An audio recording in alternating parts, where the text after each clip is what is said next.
Here now with the hot takes with Coach Hop. And Coach, we're going to talk about the Pearl this week. We know there's the GoFund page out there started by Brandon Steiner. Go to GoFundMe.com. Pearl Washington Care, more than $33,000 raised already. You know, first and foremost, how great has it been to see the Orange community, fans, players alike, come together for the Pearl? Well, you know, it's great when you have a family member that's in need, and you know, Brandon came up with the idea of doing the GoFundMe page. Some other people have done it and trying to help, and it's just a call to all, and it's really special. You know, we have a great family here at Syracuse, and Pearl was one of the guys who started a lot for a lot of us in terms of the love of the Orange, and anything that we can do to help him live a more comfortable life, especially what he's going through, we're definitely going to do anything we can. It's certainly just an awesome effort. There's no other way to describe it. Going forward, you know, when you were watching the Pearl growing up, you know, in the early Big East days, you know, did that influence your decision to come to Syracuse? Well, I just remember being a kid in 1983, 84 in Southern California, 3,000 miles away, falling in love with the Pearl and watching him play, and going down to the back of my park and trying to emulate his moves. And obviously, you know, there were so much similarities when I played.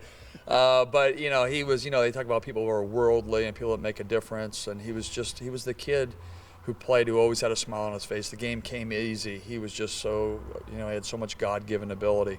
But that's, I think he started it for a lot of guys. You know, the Big East Conference, him, Coach Boeheim, the Carrier Dome. I mean, it was those four pieces that just completely, it was like a 4th of July for college basketball, and Pearl was one of the creators of that.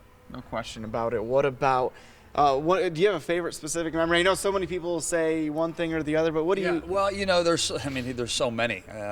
But I always remember, you know, when ESPN would show their promos, it was like Pearl Washington against Michael Jackson and Georgetown, who was the best defensive player, the best defensive team. They've got all these guys, and it's Pearl, and he does the patented in and out, and he comes and he spins back and he comes, and he just made it look so easy. And then he's running back with a little smile on his face. And I think that's, you know, it was a kid, you know, having fun playing a game, and I think that was one of the things that electrified so many people. I think, you know, maybe the younger generation, born well after he played, if you could pick a current player, college, NBA, it can be multiple players, who likens to the Pearl? Well, first of all, you know, there's no such thing as another first Pearl. Of all, one of the greatest dribble moves of all time in terms of one-on-one play, Tim Hardaway, it's called the killer crossover, and he said he emulated Pearl and practiced it, and then obviously Allen Iverson had it and perfected it. But I would say a guy that's very similar to him right now is Chris Paul. You know, he had the lower center of gravity, knew how to use a ball screen, was just electrifying in terms of playing, passing, and scoring, and he was just, I mean, it was worth the price of admission every time you watch Pearl play. No question about it. Coach Hop, thanks as always for the time. And again, GoFundMe, Pearl Washington Care, if you want to help out the Pearl going forward.